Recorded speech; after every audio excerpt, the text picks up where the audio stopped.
My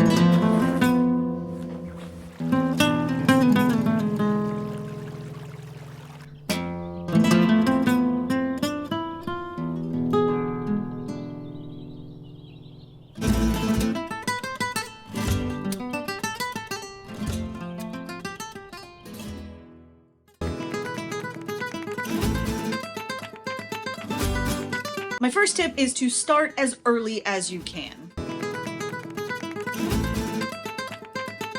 You're gonna need to familiarize yourself with Facebook Marketplace if you've never done that. I'm also using Etsy because we do have a very vintage home. A lot of our stuff is very vintage. And so just with my experience on Etsy, I know that that's gonna be a good place to sell a lot of our vintage items at a higher price than I probably would on Facebook Marketplace. But maybe you're trying to clean out your closet. We actually used ThreadUp to clean out our closet. We're only getting like 98 cents for it. It's terrible. Either way, you can use a company like ThreadUp if you just wanna get it out and maybe get a credit towards, you know, $5 off your next item on ThreadUp. But you're gonna get more for your clothing on places like Mercari or Poshmark. So with all of these marketplaces in mind, I wanna remind you just very quickly about two things. First off, safety. If you're meeting somewhere and selling something to somebody that you've never met in person, make sure that you are telling someone where you're going and telling someone who you're meeting and telling someone what you're doing. I like to actually meet in the local police department parking lot. They usually have a lot of cameras up around the police department. Most police departments do, and it just seems like a really safe place for me to meet. I always meet when it's still light outside. I will not meet after dark, and I always meet in the same place. So that way, if I don't come home, my husband knows probably where I was last. The second thing you want to keep in mind about these marketplaces is your pricing strategy. So your pricing strategy is gonna matter a little bit. For example, on Etsy, you can sell things for a little bit higher. So if you have vintage items or arts and crafts, you can actually sell those for a little bit higher than you would on Facebook Marketplace,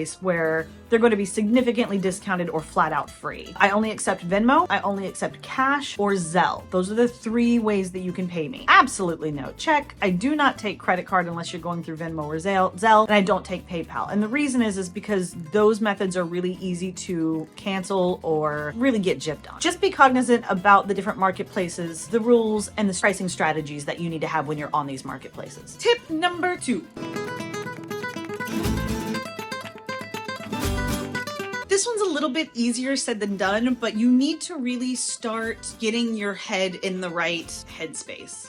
The items that you're going to be selling are going to range from things that you bought last week and don't really care about to things that you bought and you've attached some sort of emotion to. You've attached the emotion of being sad or happy or stressed. These are all very, very strong emotions, and you've attached them to items. That's what humans do. And I don't care if you say that you do not attach human emotions to your items. You may not as much as other people, but you still do, because we are human. So I think it's really important to remember that it is okay. It's okay to grieve for this item. And I do have a tip for you on this, but it's really love the item. Find a happy place to send the item to. So maybe it's with a friend or a parent or a sister or a brother, someone who can keep appreciating that item. If you don't have anyone that you can give it to, that you know would appreciate it the way you would, see if there is some place that you can donate it to, and feel genuinely good about finding a home and a new place to love this item. My big tip about this is if you have an item that you want to sell, you know you love it, you know this is going to be a difficult process, I recommend starting that process sooner rather than later. Don't wait until the month before you leave to list that item, as much as you want to keep it around. And the reason I suggest that is because the sooner you can get rid of that item, the more you can heal from missing that item. And the last thing that I think you're going to want to do, again, we've never done this before, but the last thing that I can think I would want to do is to be heading out on a new adventure, panicked already, and just kind of depressed that I just had to sell my Mexican table this week on top of it. So my goal is anything that I know I don't need but I desperately love, I'm gonna try to sell it sooner rather than later. Not only that, it really just gives you motivation to keep going. Okay, tip number 3. Tackle everything in sections. If you're like us, you probably have multiple rooms in your house, whether it's just a bathroom, a kitchen.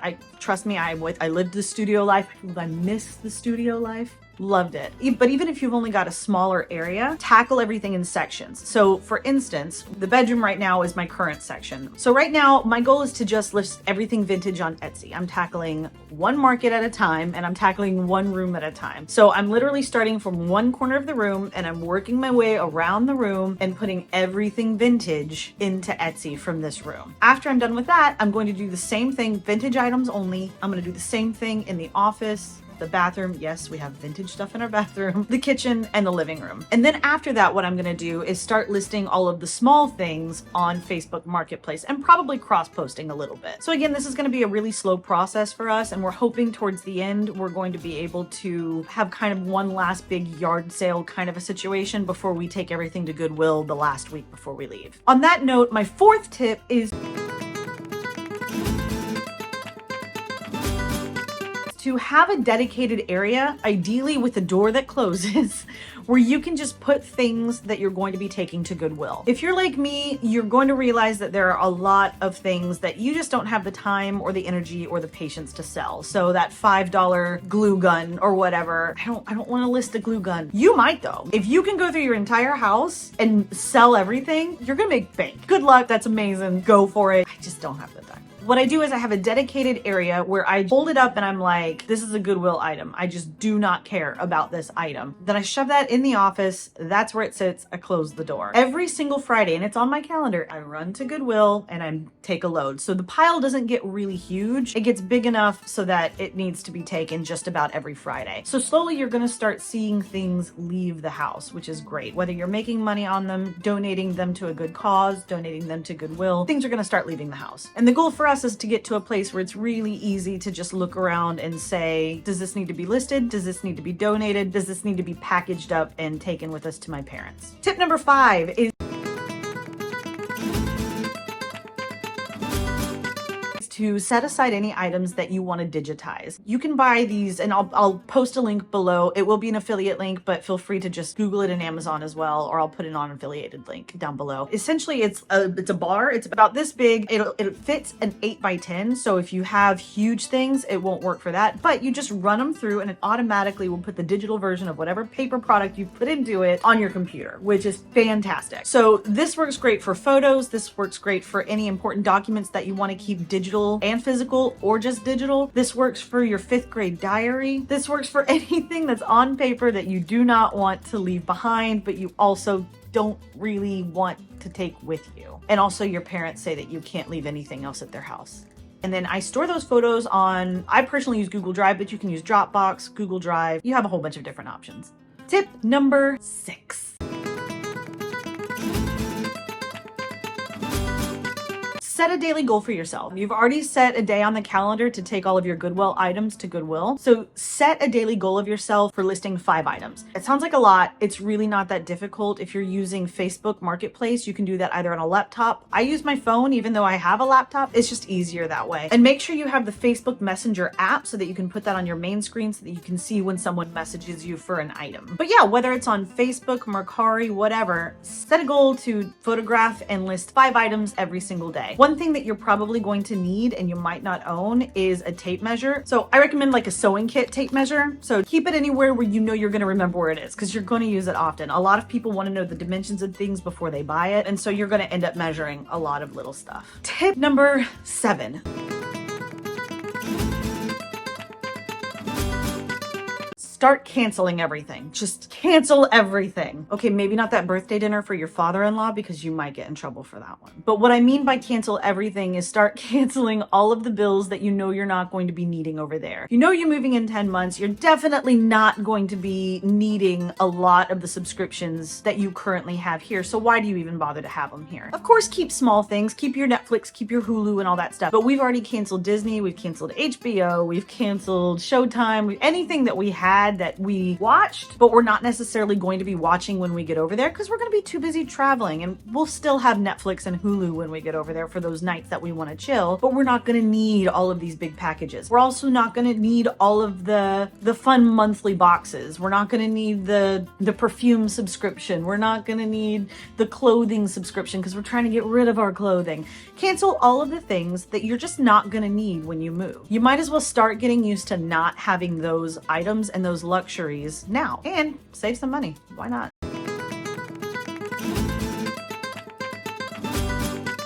Tip number 8 kind of goes hand in hand with that, but start really limiting your purchases. One of the great things about moving overseas is that your brain starts telling you that you don't need this item because you're not going to be able to take it with you in a year or 6 months or whenever you're moving. So you start automatically second guessing every single purchase that you would have normally made. So if you're going to lunch and it happens to be next to one of your favorite clothing stores, there's a lot less likelihood that you are going to go buy a piece of clothing or an expensive purse or a pair of jeans unless you really, really need it and you know that it's going to get a lot of use between now and the time you leave, or it's something that you know that you're going to want to take with you when you go. So start limiting the items that are coming into your house so that you can start seeing them leave your house, if that makes any sense. Final tip, tip number 9.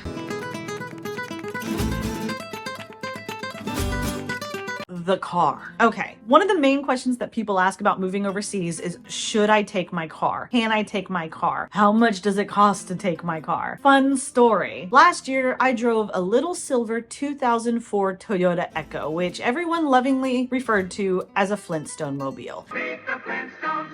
So last year, got in my car, she wouldn't start. I actually got stuck at a grocery store. I had snacks.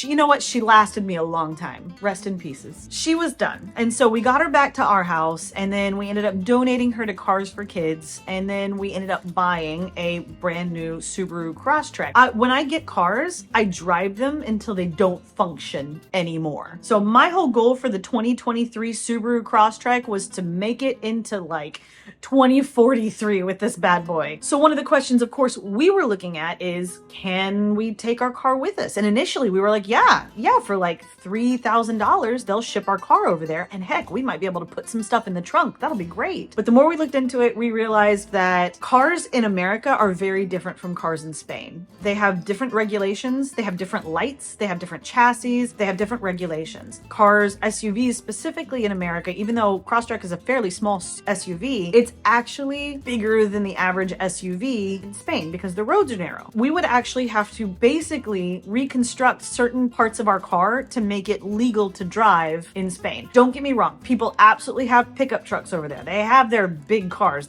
So if you live on a farm or if you plan on living that lifestyle, you may want to take your car. It's been recommended to take your car if you have a classic car that, you know, you just really, it's a hard car to find, and then it's worth it. It'll cost about $3,000 to get it over there. On top of that, you're going to have to pay VAT on it, which are the European taxes. And then on top of that, you're going to have to pay a bonus of any extra weight that your car is over the regulation weight. Then on top of that, you're going to have to pay to get the lights regulation, which actually ends up, you have to build out a whole lot of the mechanic stuff from what I understand. And depending on the year that your car was made, you may actually have to get certain other things fixed like the chassis because they're not Spanish regulation. So when we looked at it, we determined that at the end of the day, this car, which cost us $23,000 and we're still paying off, would cost us an additional $10,000 to $15,000 to get over there. It's easier to get one in Spain. Use the money that you're going to be saving when you get in Spain to buy a new car in Spain. In addition, we've also learned that Spain is very much a walking country. Yes, there are absolutely areas that you're going to need a car to drive, but anywhere in the cities, which is where we're going to be based, you usually don't need a car. Public transportation is really great. It's really strong. They have light rails going from all of the major cities on the coast. So we're going to try to see what it's like to live without a car and car payments for quite a while. All right, guys, those are my 9 tips. I really hope they answered some questions for you. If you are loving this video and you want to follow our adventures and see if we actually don't get kicked out of Spain,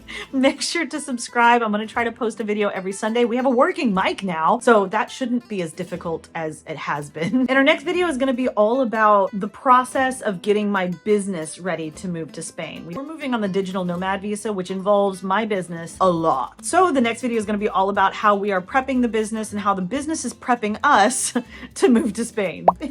He's so sleepy, I woke him up. So with all that being said, don't forget to like and subscribe, leave a comment below, tell us if you're starting this process, if you've started getting rid of all of your items, if you have any tips or tricks that I did miss, put them below, and we will see y'all in Spain. Adios!